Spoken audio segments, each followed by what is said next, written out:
अनार की उन्नत सफल वैज्ञानिक खेती की ए टू जेड संपूर्ण जानकारी यानी पोमेग्रेनेट्स फार्मिंग। अनार की खेती कब और कैसे की जाती है, अनार की इस वीडियो के माध्यम से हाईटेक फार्मिंग के ऊपर दोस्तों डिस्कशन करने वाले हैं कि कौन सी वैरायटी को आपको लगाना चाहिए, पौधे किस प्रकार आपको परचेस करना है, या फिर लागत के ऊपर बात करेंगे, एक एकड़ में कितनी लागत लगती है, उत्पादन, मुनाफा, पौधे से पौधे की दूरी, खेत की तैयारी, भूमि, मौसम, जलवायु, क्लाइमेट्स कंडीशन के साथ साथ नर्सरी, प्लांटेशन, लाइफ साइकिल के साथ साथ दोस्तों बात करेंगे कि इसमें जो क्रैकिंग की, सनबर्निंग की समस्या आती है और देखभाल किस प्रकार करना है, खाद दवाइयों के बारे में डिटेल से संपूर्ण जानकारी दोस्तों शेयर करेंगे। और साथ ही इस वीडियो के माध्यम से आपको बतलाएंगे कि अनार की खेती कौन कौन किसान भाई कर सकते हैं, अनुकूल जलवायु कैसी होनी चाहिए, कहां पर आप खेती कर सकते हैं, कैसी भूमि होनी चाहिए, खेत की तैयारी किस प्रकार करना है, पौधे से पौधे की दूरी कितनी रखनी है,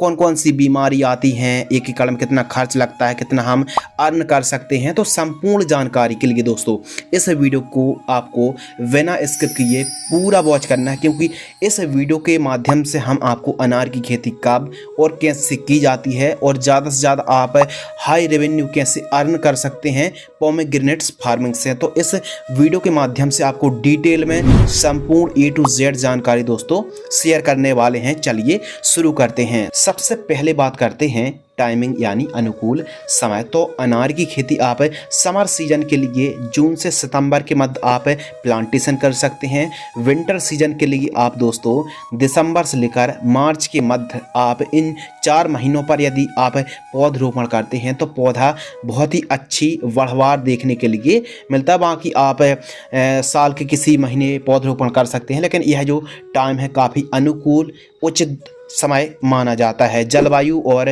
टेम्परेचर के ऊपर बात करें, क्लाइमेट्स कंडीशन के ऊपर बात करें कि अनार की खेती किस प्रकार के मौसम जलवायु की आवश्यकता पड़ती है, तो अनार उपोष्ण एवं अर्ध शुष्क जलवायु की क्रॉप है। और जैसे राजस्थान और महाराष्ट्र के जैसे दोस्तों क्लाइमेट्स कंडीशन है, जैसे बाड़मेर, सिरोही, जालौर एवं महाराष्ट्र के सोलापुर, कोल्हापुर पर जो डिस्ट्रिक्ट हैं सबसे अनुकूल डिस्ट्रिक्ट माने जाते हैं। और काफ़ी, या फिर इस प्रकार भी आप समझ सकते हैं कि अधिक तापमान और कम सर्दियों वाले जो वातावरण क्षेत्र हैं वहां पर आप अनार की खेती कर सकते हैं दोस्तों। और टेम्परेचर के ऊपर बात करें तो मिनिमम टेम्परेचर 10 से 12 डिग्री सेल्सियस और अधिकतम 40 से 42 डिग्री सेल्सियस का तापमान काफ़ी अनुकूल उचित माना जाता है।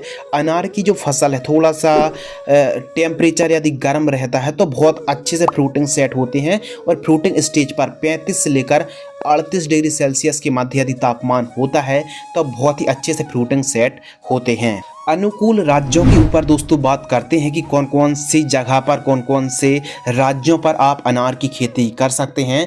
तो भारत में प्रमुख रूप से आप महाराष्ट्र, राजस्थान, उत्तर प्रदेश, आंध्र प्रदेश, हरियाणा, पंजाब, कर्नाटक, गुजरात, मध्य प्रदेश के साथ साथ दोस्तों आप असम, केरल, छत्तीसगढ़ और बिहार पर आप खेती कर सकते हैं। लेकिन सबसे ज़्यादा भारत में यदि खेती होती है तो वो है महाराष्ट्र और राजस्थान पर बहुत ज़्यादा खेती होती है। बाकी के जो राज्य हैं हल्की फुल्की खेती की जाती है। तो इन राज्यों पर आप खेती कर सकते हैं। और आप क्या अनार की खेती कर रहे हैं या फिर नहीं, कमेंट सेक्शन में ज़रूर बताइएगा। भूमि और खेत की तैयारी के ऊपर बात कर लेते हैं कि किस प्रकार की सॉइल होनी चाहिए, खेत की तैयारी, फार्म प्रिपरेशन किस प्रकार करना है। तो जो भूमि है अच्छी क्वालिटी वाली भूमि का ही आपको चुनाव करना है। यदि अच्छी उपजाऊ कार्बनिक पदार्थ का जो कॉम्बिनेशन है, मिश्रण बहुत अच्छा है, बहुत अच्छी उपजाऊ भूमि है तो आप खेती कर सकते हैं। और खेत में जल भराव ना हो, उत्तम जल निकास का प्रबंध होना चाहिए। और आप चाहे काली मिट्टी है, काली दोमट है, चिकनी मिट्टी है, बलुई दोमट है दोस्तों, ऐसी भूमि का आप सिलेक्शन चुनाव कर सकते हैं। और आपको मृदा की जांच जरूर करा लेना है, जिससे आपको पता होगा कि कौन कौन से न्यूट्रिएंट की डिफिशियंसी है, कौन कौन से पोषक तत्व पहले से उपलब्ध हैं। तो आप मृदा की परीक्षण, मृदा की जांच जरूर करा लीजिए, ताकि आप जो पोषक तत्व अपनी फसल में देंगे उस हिसाब से आप अपनी मेजरमेंट के हिसाब से न्यूट्रिएंट की पूर्ति करेंगे। और खेत की तैयारी एक बार आपको प्लाऊ जैसे गहराई में चलने वाले प्लाउइंग से आपको जुताई कराना है और कल्टीवेटर से आपको ठीक तरीके से 1 से 2 बार कल्टीवेटर चलवाने के बाद आपको हैरों की मदद से मिट्टी को भुरभुरी करा लेना है और खेत को एकदम समतल दोस्तों करा लेना चाहिए। और यदि जंगली जानवर या फिर पशु परेशान करते हैं तो फिर तारबंदी भी होना बहुत ही ज़रूरी है और खेत के चारों साइड तारबंदी के साथ साथ 5 से 6 फीट वाली जो ग्रीन नेट्स होती है दोस्तों उसको भी आपको खींच लेना है। इस प्रकार आपको फार्म प्रिपरेशन करना चाहिए। बात कर लेते हैं उन्नतशील किस्में। तो भारत पर सबसे ज़्यादा जिन वैरायटी जिन किस्मों का उत्पादन है दोस्तों हम केवल उन्हीं किस्मों की बात करेंगे। बाकी भारत पर सैकड़ों ऐसी वैरायटी हैं जिनका उत्पादन कम ज़्यादा है। तो प्रमुख रूप से जो कि सबसे बेस्ट वैरायटी हैं ज्योति के नाम से आती है, मृदुला के नाम से आती है, गणेश, भगवा, फूले भगवा सुपर के नाम से दोस्तों आती है और जल और सीडलेस के नाम से आती है। कांधारी जैसी वैरायटी को आप लगा सकते हैं, लेकिन सबसे जो फेमस वैरायटी है दोस्तों वो है भगवा, ज्योति, मृदुला और गणेश। सबसे ज़्यादा पसंद की जाने वाली वैरायटी भगवा और फूले भगवा सुपर के नाम से आती है। यह वैरायटी की डिमांड जो फ्रूट्स का साइज है वो बहुत ही शानदार तरीके से फ्रूटिंग सेट होते हैं। तो अपने एरिया और राज्य के हिसाब से आप उन्नतशील किस्मों का चुनाव दोस्तों कर सकते हैं। बेसल डोज के ऊपर बात करते हैं कि जब आप खेत की तैयारी कर रहे हों प्लांटेशन करते समय कौन कौन सी खादों का आपको प्रयोग करना है। तो बेसल डोज के रूप में एसएसपी सिंगल सुपर फास्फेट उर्वरक खाद 50 kilogram, MOP muriate of potash 20 kg, DAP उर्वरक खाद 50 kg, गोबर की खाद 2 ट्रॉली और सरसों की खली 5 क्विंटल प्रति एकड़ की दर से हम आपको बतला रहे हैं और 1 एकड़ में 43,560 स्क्वायर फीट दोस्तों होते हैं। इस प्रकार आपको इन सभी खादों को मिक्स कर लेना है और आपको इस्तेमाल तभी करना है जब आप दोस्तों प्लांटेशन कर रहे हों। बेड तैयार के ऊपर बात कर लेते हैं। बेड तैयार करने से, बेड में खेती करने से यदि हल्की फुल्की बरसात होती है तो जड़ों के पास पानी एकत्रित नहीं होता है और काफ़ी अच्छे से पौधा बढ़वा लेता है। बेड मेकर या फिर बेड राइजर से आपको बेड तैयार कराना है। बेड की चौड़ाई 2.5 फीट, बेड से बेड की दूरी आपको लगभग 10 से 12 फीट रखनी चाहिए और बेड की ऊंचाई 1 फीट आप रख सकते हैं। यह डिस्टेंस काफ़ी अनुकूल है बेड का। पर एकड़ प्लांट, यदि आप 1 एकड़ पर दोस्तों खेती करते हैं अनार की तो आपको 1000 से लेकर 1200 पौधे लग सकते हैं। ड्रिप के ऊपर बात करें तो 20 mm बटन वाली जो ड्रिपर वाली ड्रिप एरीगेशन आती है उसको आप इंस्टॉल करा सकते हैं। मल्चिंग पेपर के ऊपर बात करें तो आप अनार की एक बागवानी है तो इस फसल पर यदि आप मल्चिंग पेपर लगाते हैं तो खरपतवार नहीं उगेंगे। तो आपको मल्चिंग पेपर 30 माइक्रोन का मल्चिंग पेपर लगाना चाहिए। मल्चिंग पेपर में 3 इंची आपको होल्स करना है कुछ इस प्रकार जो कि आप वीडियो पर देख रहे हैं। इस प्रकार आपको मल्चिंग पेपर में ड्रिप को बचाते हुए मल्चिंग पेपर में होल्स लेना चाहिए। नर्सरी एंड प्लांट्स के ऊपर बात करें दोस्तों तो अनार यानी पोमेग्रेनेट्स के जो प्लांट्स कहाँ से बाय कर सकते हैं तो किसी भी बागवानी जो नर्सरी है वहाँ से आप टिश्यू कल्चर से तैयार किए गए पौधे को लगा सकते हैं या फिर ग्राफ्टेड पौधे को ही आपको लगाना है। या फिर आप इस प्रकार भी समझ लीजिए कि पौधे उपलब्ध नहीं हैं तो आप 4 से 5 साल पुराने पौधे से भी कलम निकाल सकते हैं। 1 से 1.5 फीट लंबाई वाली कलम निकाल कर उपचार करके आप दोस्तों पौधरोपण कर सकते हैं। और यदि प्लांट्स रेट के ऊपर बात करें तो आप यदि पौधे को खरीद रहे हैं जो हमने वैरायटी बताई हैं भगवा, गणेश या फिर फूले भगवा सुपर के नाम से आती हैं तो अधिकतम जो कीमत है इन पौधों की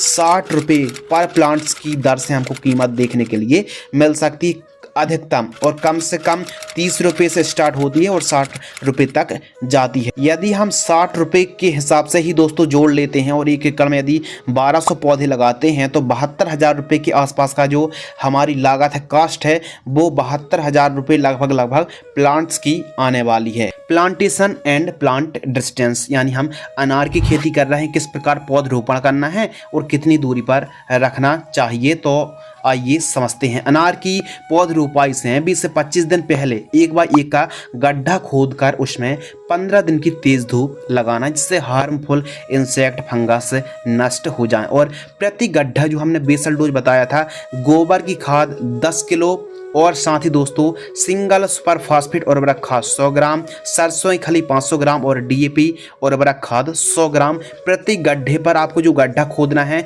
जो मिट्टी निकल रही है उसी मिट्टी पर इन खादों को ठीक तरीके से मिक्स कर लेना है। गोबरी खाद और इन सभी खादों को मिक्स करके आपको गड्ढे को फिलअप कर देना है। उसके बाद आपको दोस्तों सिंचाई करना है, इरिगेशन करना है।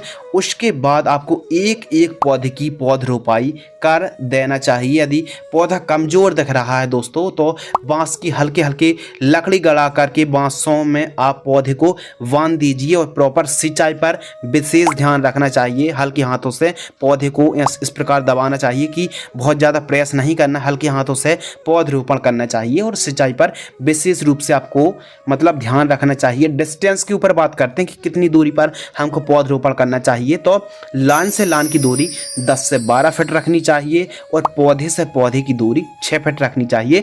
1 फीट गहराई पर आपको पौधरोपण करना चाहिए दोस्तों। तो यह जो डिस्टेंस है दोस्तों, लाइन से लाइन की दूरी 10 से 12 फीट और पौधे से पौधे की दूरी 6 फीट काफ़ी अनुकूल उचित है और काफ़ी अच्छे से वायु संचारण होने वाला है। तो यह डिस्टेंस काफ़ी अच्छा माना जाता है, इस डिस्टेंस को फॉलो आप कर सकते हैं।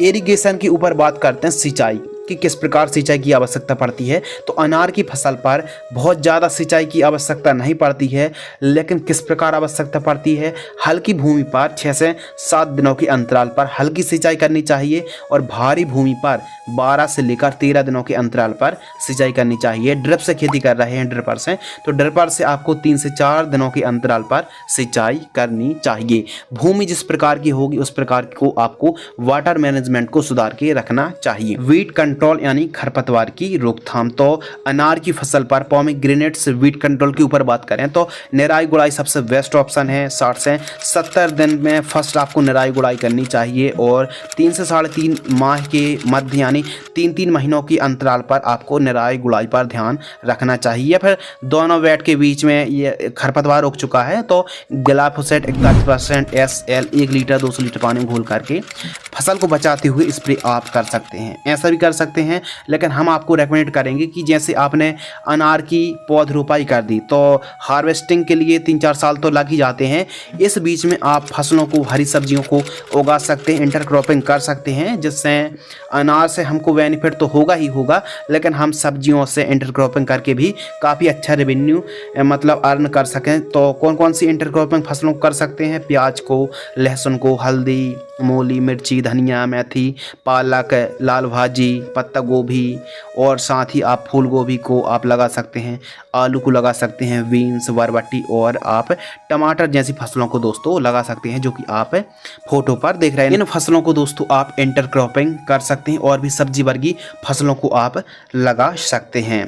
कटिंग के ऊपर बात करते हैं यानी प्रूनिंग। तो कटिंग करना बहुत ज़्यादा ज़रूरी है। अनार की कटिंग करने से पौधा लंबाई में बढ़ने के बजाय दोस्तों चौड़ाई में बढ़ता है। इससे उत्पादन में वृद्धि होती है और ज़्यादा से ज़्यादा फुटाव, ज़्यादा से ज़्यादा ब्रांचेस देखने के लिए मिलती हैं। अनार की कटिंग फ्रूटिंग स्टेज से ये मान लीजिए 6 माह पहले आपको करना है। नीचे साइड से जो वाटर शूट्स ब्रांचेस को आपको काट देना चाहिए दोस्तों। इस प्रकार आप समझ सकते हैं कि जब आप पौधरोपण करते हैं तो आपको लगभग 8 से 9 माह के बाद पौधे से नीचे से बहुत सारी ब्रांचेस, बहुत सारे वाटर शूट्स देखने के लिए मिलते हैं। तो उनमें से आपको जो मेन है उन्हीं का सिलेक्शन करना है। आपको 3 छोड़ना है या फिर 4 छोड़ना है, उनको आपको छोड़कर बाकी जो छोटे छोटे ब्रांचेस निकल रहे हैं उनको कट कर देना चाहिए, जिसे वाटर शूट्स कहते हैं। और ऊपर साइड से भी हमको कटिंग करना चाहिए, जिससे दोस्तों वाटर शूट्स नहीं बढ़ती हैं और पौधा हमारा फैलाव अच्छा लेता है, जिससे पैदावार बढ़ती है। तो कटाई छटाई बहुत ज़्यादा ज़रूरी रहती है। तो अनार की प्रूनिंग करना बहुत ज़्यादा ज़रूरी है। हम किसी वीडियो में डिटेल से कटिंग के ऊपर बात करेंगे। इस प्रकार आप इस वीडियो में समझ लीजिए कि जो वाटर शूट्स होती, ब्रांचेस होती हैं, उनको साइड से, नीचे साइड से हमको कटिंग करना चाहिए, जिससे पौधा लंबाई में बढ़ने के बजाय फैलाव में बढ़े। और आप ज़्यादा से ज़्यादा यदि जो ब्रांचेस को छोड़ते हैं पौधे पर तो इससे पैदावार घट सकती है। तो इसीलिए मेन जो मुख्य डालियाँ होती हैं, शाखाएं होती हैं, उन्हीं को आपको रखना। एक पौधे में जो शाखाएं होती हैं 3 से 4 डालियों को ही रखना है और उन्हीं की आपको कटिंग नीचे साइड से करनी चाहिए। इससे उत्पादन, पैदावार काफ़ी बढ़िया और क्वालिटी जो है उत्पादन की जो फ्रूट की क्वालिटी है वो बहुत शानदार तरीके से देखने के लिए मिलती है। जैसे ही कटिंग कंप्लीट हो जाती है उसके बाद एक एंटीबायोटिक स्प्रे करना चाहिए, जैसे स्ट्रेप्टोसाइक्लिन सल्फेट जैसे एंटीवायरस साइड आती है, उसको आप स्प्रे कर सकते हैं। 15 लीटर पानी में आपको 2 ग्राम की दर से स्ट्रेप्टोसाइक्लिन सल्फेट का स्प्रे करना चाहिए। और जैसे ही कटिंग की है आपने सिंचाई पर विशेष रूप से ध्यान रखना चाहिए। तो पहली जो आपको कटिंग करनी है वो 8 से 9 माह की मध्य की फसल होती है तो आपको कटिंग कर देनी चाहिए। अगले टॉपिक के ऊपर बात करते हैं क्रॉप कवर, यानी फलों में दाग धब्बे से बचाने के लिए प्लास्टिक पॉलीथीन के जो कवर लगाने चाहिए, जो कि आप वीडियो पर देख रहे हैं। इससे रस चूसक कीटों का प्रकोप नहीं होता है और क्रॉप कवर लगाने से फलों की क्वालिटी बढ़ती है।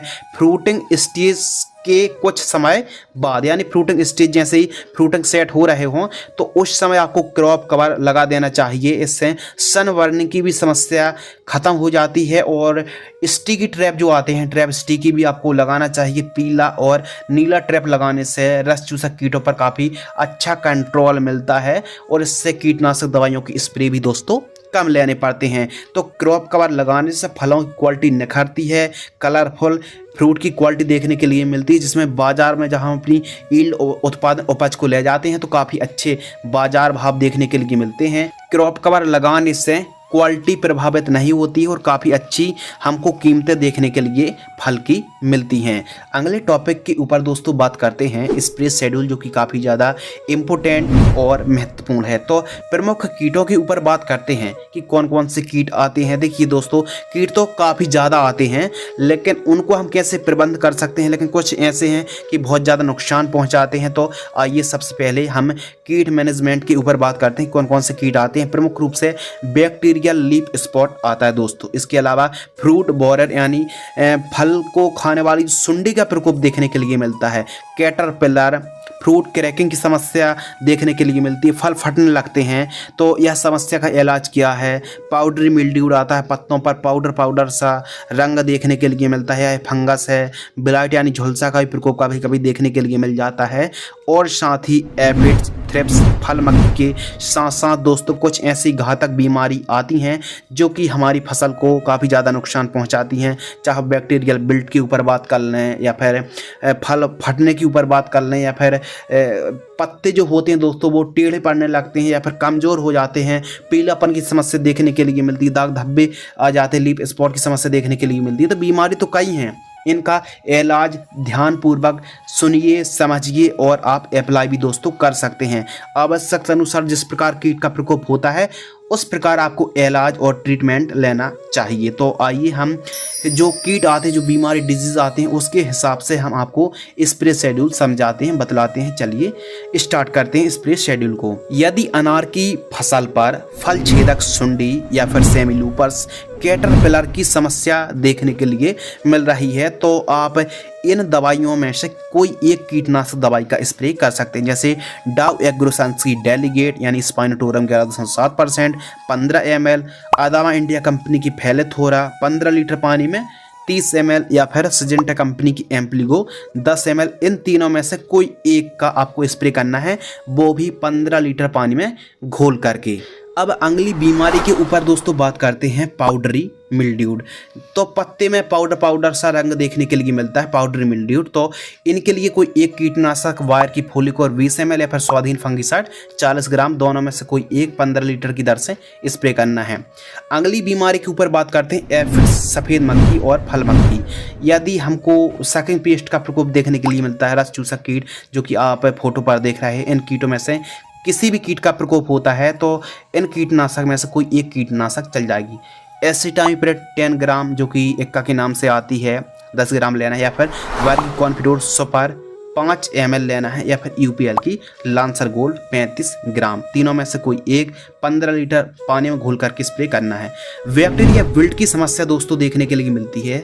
आपने देखा होगा कि फलता फूलता पौधा सूख जाता है, तो इसके लिए प्रिवेंटिव रूप में दोस्तों आपको ट्राइकोडर्मा सिंचाई के साथ 500 ग्राम प्रति एकड़ जड़ों के साथ सिंचाई के साथ आपको पिला देना है, यानी ड्रिंचिंग कर देना है।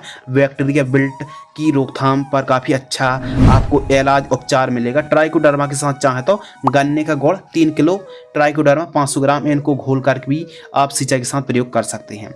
अगली बीमारी, अगली समस्या है फल फूल ड्रॉपनेस की समस्या आती है। तो बायर की प्लानोफेक्स 5 ml, गोदरेज की अनारिका 8 से 10 ml, दोनों में से कोई एक 15 लीटर पानी घोल करके आपको स्प्रे करना है। फ्रूटिंग क्रैकिंग की, जी हाँ दोस्तों, फ्रूटिंग क्रैकिंग की समस्या आती है, फल फटने लगते हैं, तो इसकी रोकथाम के लिए बोरॉन 20% वाली 500 ग्राम ड्रिप से आपको छोड़ देना है। अब ड्रिप से खेती नहीं कर रहे हैं तो 500 ग्राम 200 लीटर पानी घोलें और 1 एकड़ में 200 लीटर जो घोल है उसको आपको जड़ों के पास सिंचाई के बाद आपको पिला देना है। फ्रूटिंग स्टेज से 10 दिन पहले आप इस फॉर्मुलेशन को अपनाइए, फल फूल से पौधा लद जाएगा। तो 10 दिन पहले फ्लावरिंग स्टेज से वायर की प्लानोफेक्स 5 ml, सिजेंटा की Amistar top fungicide 20 ml, Godrej की अनारिका 8 ml, इन तीनों को मिक्स करके 15 लीटर पानी में स्टिकर सिलिकॉन चिप को मिलाकर स्प्रे कर देना चाहिए। इस प्रकार आवश्यकता अनुसार स्प्रे लेते हैं और स्टार्टिंग के जो दिन हैं उन पर आप नीम ऑयल है, फिश ऑयल है, स्टिकी ट्रैप को लगाते हैं, तो बहुत कम स्प्रे पर दोस्तों आप बहुत अच्छे तरीके से अनार का जो कीटों और रोगों का जो प्रबंध है वो कर सकते हैं। अगले टॉपिक के ऊपर बात करते हैं खाद का शेड्यूल यानी फर्टिगेशन शेड्यूल। तो खाद का शेड्यूल बहुत ज़्यादा ज़रूरी है। जिस हिसाब से पोषक तत्वों की कमी होगी, डिफिशियंसी होगी तो उत्पादन प्रभावित हो जाएगा। इसीलिए हमको पोषक तत्वों की पूर्ति समय समय पर करना है, जो कि खादें बिल्कुल जेन्युइन हैं, बिल्कुल ऑर्गेनिक तरीके से भी आप खेती कर सकते हैं। जैसे ऑर्गेनिक खेती कर रहे हैं तो गोबर की खाद है, सरसों की खली है, नीम खली है दोस्तों, इसके अलावा मुर्गी खाद है, ट्राइकोडर्मा है, जीवामृत है, वेस्ट डिकम्पोजर, इनका प्रयोग आप कर सकते हैं। लेकिन रासायनिक तरीके से खेती कर रहे हैं तो इन खादों को अप्लाई कर सकते हैं। साधारण खेती के लिए फर्स्ट खाद 2 से 3 माह के मध्य की फसल होती है तो 5 किलोग्राम वर्मी कंपोस्ट प्रति पौधा आपको जड़ों के पास दे करके सिंचाई करना है। सेकंड खाद 3 से 4 माह के मध्य की फसल होती है तो सरसों की खली 2 किलो, ह्यूमिक एसिड 100 ग्राम प्रति पौधा की दर से आपको जड़ों के पास देकर सिंचाई करना चाहिए। जब भी आप खाद दे रहे हैं तो निराई गुड़ाई पहले कर लीजिए, फिर उसके बाद खाद दीजिए, जिससे पावरफुल रिजल्ट देखने के लिए मिले। थर्ड जो खाद है 6 से 7 माह की मध्य की फसल होती है तो डीएपी खाद 250 ग्राम, यूरिया खाद 100 ग्राम, माइक्रो न्यूट्रिएंट फर्टिलाइजर्स 50 ग्राम प्रति पौधा की दर से आपको जड़ों के पास देकर सिंचाई करना है। दूसरे साल सेकंड जो ईयर है आपको urea 50 kg, MOP 20 kg, DAP 50 kg, micro nutrient 10 kg, humic acid 5 kg, गोबर खाद 2 ट्रॉली और सरसों की खली 5 क्विंटल।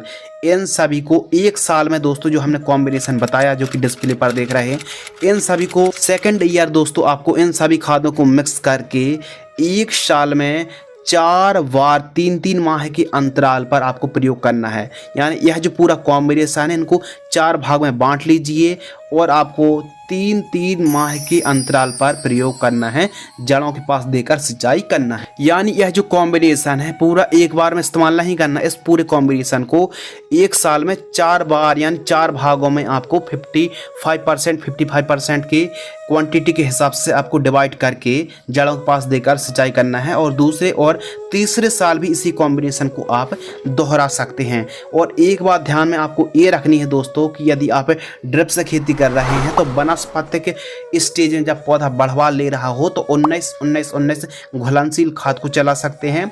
फ्लावरिंग स्टेज पर 05234, 1261 1744 जैसी खादों को आप चला सकते हैं। लेकिन फ्रूटिंग स्टेज पर 0050, 13-045 जैसी खादों को यदि आप चलाते हैं ड्रिप से तो बहुत अच्छे रिजल्ट देखने के लिए मिलेंगे। इस प्रकार दोस्तों यदि आप खाद का यानी फर्टिगेशन शेड्यूल चलाते हैं तो बहुत ही शानदार आपको रिजल्ट देखने के लिए मिलेंगे और पौधे से काफ़ी अच्छी ईल्ड देखने के लिए मिलेगी। ध्यान में आपको ये रखना है कि जब भी आप खाद दे रहे हैं, कुछ किसान भाई अनार की खेती कर तो लेते हैं लेकिन खादों को केवल और केवल फ्रूटिंग स्टेज पर देते हैं जिससे पैदावार उतनी अच्छी नहीं मिलती है। तो इसीलिए आपको आपको कटिंग करना है, प्रूनिंग करना है, पौधे की देखभाल करना है, पौधे को हरा भरा रखना है, प्रॉपर न्यूट्रिएंट की पूर्ति करना, पहले से तैयार पौधे को करना है जब एक अच्छी ईल्ड उपज देगा। ऐसा नहीं कि हमारी फसल फ्रूटिंग स्टेज पे है हम तभी अच्छी खाद देंगे, पहले से आपको पौधे को प्रिपेयर करना है, ठीक तरीके से सेट करना है फ्रूटिंग को। इस प्रकार खाद चलाएंगे तो बहुत अच्छे रिजल्ट देखने के लिए मिलेंगे। अगले टॉपिक के ऊपर बात करते हैं हार्वेस्टिंग। फूल आने के 150 से 180 दिन बाद फल तैयार हो जाते हैं। उन्नतशील वैरायटी लगाने के 2 से 2.5 साल बाद पौधा फल देना तो शुरू कर देता है, लेकिन पूर्ण विकसित जो पौधा है ठीक तरीके से हार्वेस्टिंग के लिए तैयार हो जाए 5 साल में पौधा पूर्ण विकसित दोस्तों हो जाता है। प्रति वर्ष जब पूर्ण विकसित पौधा हो जाता है तो प्रति वर्ष एक पौधे से 20 किलोग्राम से लेकर 25 किलोग्राम फल एक बार में, मतलब एक साल में, एक सीजन में शुरू कर देता है। फल की प्राप्ति होती है 20 से 25 केजी पर प्लांट से। दोस्तों अनार का पौधा जब फ्रूटिंग स्टेज पर होता है तो कुछ अनवांटेड फल, टेढ़े मेढ़े फल देखने के लिए मिलते हैं, उनकी कटिंग कर देनी चाहिए। और फूल की अवस्था पर आपको सिंचाई पर विशेष रूप से ध्यान रखना चाहिए। जब फल पककर एकदम लाल हो जाए तब हमको हार्वेस्टिंग कर लेनी चाहिए और आपको ठीक तरीके से पैकेजिंग करके मार्केट में बिक्री कर देनी चाहिए, या फिर आप व्यापारियों से भी संपर्क कर सकते हैं, वो डायरेक्ट खेत से भी आपकी जो अनार की हार्वेस्टिंग है, उपज है, उसको खरीद सकते हैं। तो दोस्तों अनार फ्रूट्स की हार्वेस्टिंग करना लोकल मार्केट में बहुत आसान है, बहुत ज़्यादा मतलब इस फल से फ़ायदे होते हैं और बिक्री करने में कोई समस्या नहीं जाती है। लोकल मार्केट हो या फिर नज़दीकी मंडियों पर भी आप बिक्री कर सकते हैं। दोस्तों मार्केटिंग रेट के ऊपर बात करते हैं तो जो मार्केटिंग रेट है, बाजार भाव, वो हमारे किसान भाइयों को 25 रुपये से लेकर 60 रुपये के मध्य मिनिमम रेट देखने के लिए मिल जाता है प्रति किलोग्राम। लाइफ साइकिल के ऊपर बात करें तो अनार की जो खेती है, बगीचा है, बाग है, यह बहुवर्षीय पौधा है और 20-25 साल तो एक बार लगाने पर बड़े आराम से चल जाता है। 4-5 साल का पौधा पूर्ण विकसित माना जाता है और काफ़ी अच्छे से फ्रूटिंग देना शुरू कर देता है। लागत के ऊपर बात करें तो 1 एकड़ में यदि आप अनार की खेती करते हैं और आप पौधे को परचेस करते हैं, खाद दवाइयों को चलाते हैं, स्प्रे करते हैं, प्रॉपर आप लेबर का खर्च है, वेट तैयार या फिर जो भी आप प्लॉविंग करा रहे हैं उसका खर्च है, पौध रोपाई का खर्च है, या फिर मजदूरों का जो चार्ज है, सभी चार्ज को इंक्लूड करके 1 एकड़ में 95,000 रुपये के आसपास लागत दोस्तों लग जाती है। उत्पादन के ऊपर बात कर लें यानी यील्ड प्रोडक्शन के ऊपर बात कर लें तो 4-5 साल का पौधा पूर्ण विकसित दोस्तों हो जाता है। एक पौधे से प्रति पौधा 25 से 30 केजी फल आप हार्वेस्टिंग कर सकते हैं। हमने आपको 1200 प्लांट्स बताए, मान लो 1000 पौधे ही मान लेते हैं, 1025 केजी फल की हमको हार्वेस्टिंग देखने के लिए मिलती है। यदि हम 1000 में 25 का इंटू भी कर देंगे दोस्तों तो 25,000 केजी यानी 250 क्विंटल पैदावार 1 एकड़ में दोस्तों हुई। जैसे जैसे पौधा बढ़ता जाएगा, जिस प्रकार ग्रोथ लेता जाएगा, उस प्रकार उत्पादन भी बढ़ेगा। दोस्तों अगले महत्वपूर्ण विषय के ऊपर दोस्तों बात कर लेते हैं, मुनाफा प्लस नेट प्रॉफिट। यदि हमारे किसान भाई 1 एकड़ में अनार की खेती कर रहे हैं तो कितना मुनाफा होगा, कितनी लागत लगने के बाद हमारा मुनाफा नेट प्रॉफिट आएगा, तो आइए समझते हैं। मुनाफा और नेट प्रॉफिट काफ़ी ज़्यादा डिपेंड मार्केटिंग रेट और उत्पादन पर करते हैं। यदि आप ठीक तरीके से देखभाल करेंगे तो उत्पादन बढ़ सकता है। यदि 35 रुपये केजी का भी रेट हमारे किसान भाइयों को मिल जाता है, यानी 35 रुपये क्विंटल, और 1 एकड़ में दोस्तों हमारा उत्पादन हुआ 250 क्विंटल, तो 3500 में 250 का हम इंटू कर देंगे तो 8,75,000 रुपये हमारा मुनाफा आ गया। तो मुनाफा में से दोस्तों हम लागत को घटा देंगे, लागत लगी हमारी 95,000 रुपये, तो 8,75,000 रुपये में से हम 95,000 लागत को घटा देंगे दोस्तों, तो 1 एकड़ से जो नेट प्रॉफिट है वो 7,80,000 रुपये आ जाएगा दोस्तों। तो हम आपको यही रिकमेंड करेंगे कि यदि आप अनार की खेती कर रहे हैं तो 3-4 साल तक तो आपको कोई भी फसल हार्वेस्टिंग के लिए नहीं मिलेगी, अनार हार्वेस्टिंग के लिए तैयार नहीं होगा, तब तक आप इंटरक्रॉपिंग में हरी सब्जियों को लगा सकते हैं, अलग अलग सब्जी संबंधित फसलों को लगा सकते हैं, जिससे आप इनकम जनरेट कर सकते हैं। और जब पौधा मैच्योर हो जाएगा तब पूर्ण विकसित होने की दशा में अनार की फसल से भी आप काफ़ी अच्छा 1 एकड़ में प्रॉफिट कमाई कर सकते हैं। फिर नेक्स्ट ईयर जब फल फूल आना शुरू हो जाते हैं तो फिर लागत भी दोस्तों घट जाती है। आपको 95,000 हर साल लागत नहीं लगेगी, मुश्किल से आपको खाद और स्प्रे के खर्च, हार्वेस्टिंग के खर्च ही जाने वाले हैं। तो फिर जब हार्वेस्टिंग स्टार्ट हो जाएगी तो लागत बहुत ही कम हो जाएगी और अधिकतम 30-40 हज़ार ही लागत दोस्तों 1 एकड़ में लगने वाली है और मुनाफा हमारा बढ़ जाएगा। तो इस प्रकार यदि आप अनार की खेती करते हैं तो हमने 7,80,000 रुपये बताया, लेकिन आप ये मान लीजिए कि कम से कम 5 से 6 लाख रुपये दोस्तों आप बढ़िया अर्न कर सकते हैं। हाई प्रॉफिट आप अनार की फसल से भी कमाई कर सकते हैं। आप कुछ और इम्पोर्टेंट फैक्ट्स दोस्तों बताते हैं कि यदि आपकी भूमि बहुत ज़्यादा उपजाऊ नहीं है, जैसे कि आप अनउपजाऊ भूमि पर भी सीताफल की खेती कर सकते हैं, लेकिन बहुत अच्छी क्वालिटी की भूमि हो, बहुत अच्छा उत्पादन देने वाली भूमि पर ही आप अनार की खेती करें। कुछ इम्पोर्टेंट फैक्ट्स बताते हैं कि पीने लायक जो पानी होता है वो 100 ppm से लेकर 350 ppm TDS अच्छा माना जाता है, लेकिन अनार की फसल के लिए जो TDS है पानी का वो 900 ppm तक चल जाता है। यदि नेमेटोड्स की समस्या है यानी जड़ों के पास गांठें बन रही हैं दोस्तों तो बायर कंपनी की वेलम प्राइम का भी प्रयोग आप कर सकते हैं। दीमक की समस्या आ रही है तो फिप्रोनिल का आप प्रयोग कर सकते हैं, जो कि रिजेंट के नाम से आता है 3 kg प्रति एकड़। ड्रेंचिंग में आप एक काम कर सकते हैं दोस्तों कि जैसे विल्ट की समस्या भी आती है, यदि रूट रॉट की समस्या आती है अनार की फसल पर तो आप ड्रेंचिंग कर सकते हैं। कॉपर ऑक्सीक्लोराइड 300 ग्राम 200 लीटर पानी में घोल करके ड्रेंचिंग कर सकते हैं। और विल्ट की भी समस्या देखने के लिए मिल रही है या फिर जल संबंध कोई बीमारी आ रही है तो लूना एक्सपीरियंस फंगिसाइड 300 ग्राम 150 लीटर पानी में घोल करके भी आप ड्रेंचिंग कर सकते हैं। मिनिमम 300 ग्राम और अधिकतम 600 ग्राम तक आप लूना एक्सपीरियंस फंगिसाइड को ले सकते हैं। इससे काफ़ी स्वस्थ बढ़वार और रोग मुक्त, फंगस मुक्त फसल देखने के लिए मिलती है। तो लूना एक्सपीरियंस फंगिसाइड की भी आप ड्रेंचिंग कर सकते हैं। आइए दोस्तों बात करते हैं बहार क्या होती हैं।